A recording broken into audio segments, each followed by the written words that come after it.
So it's May 4th, and this is my Honey Babe miniature peach tree. I did a review on it last summer, harvesting the fruit, and I've done some videos about miniature flowering. And so this is the period where the flower blossom, it's falling off, and it's this period I call it fruit set, means you'll see what fruit made it. So this tree, the branches are the nods are very close and tightly clustered. So the fruit, you see it's abundant for such a little tree. This tree, the blossom, it's in clusters, and I can see in each branch, like for example this one, more than 10 fruits, and it's in each branch. I have more than 10 branches for sure, so that makes it more than 100 fruit at least. I'm not going to count it, but that means it had even more blossom than the fruit that is set.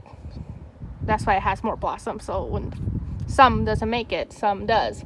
So this is quite productive for its small size. And when we say miniature, we actually just mean the growth habit of this particular variety. It means it grows without any pruning 4 to 5 feet, and that's much smaller than dwarf, because dwarf will be more 8 to 10 feet. So it's quite a difference, and I really love this for in the pot or in the ground. And you can see this is a very healthy tree for a peach tree growing in the Pacific Northwest. I rarely see any peach tree because, you know, there is a leaf curl disease that can affect it, but I do spray the copper fungicide once when the leaf falls in the winter, and I rake all the leaf, and then I spray once again in January or February if you want to, right before it leaves out. You do not want to use it before the bloom, and the cycle of the leaf curl is not very effective once you already saw it, you know, on the tree. It's too late. So I would say it's not possible to pick off each of the leaves. Maybe if you have a small tree like this, but most of the time it's a big tree, it's impossible.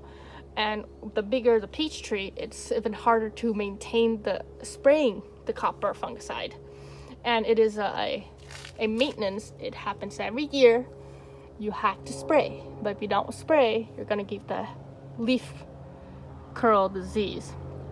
And then you think the tree's ugly, and you just pull it out and you just throw it away. So it's not true. You shouldn't throw it away. You just need to know how to treat it. So before, you know, deciding to grow any nectarines or peach, you should definitely research about what goes into caring for these type of fruit trees growing in our area. Doesn't matter where you buy the peach tree, but if you grow a peach tree in our location, not Western Washington, you're going to have to treat it. If you grow the tree in Western Washington, they have a hotter summer, they have a less wet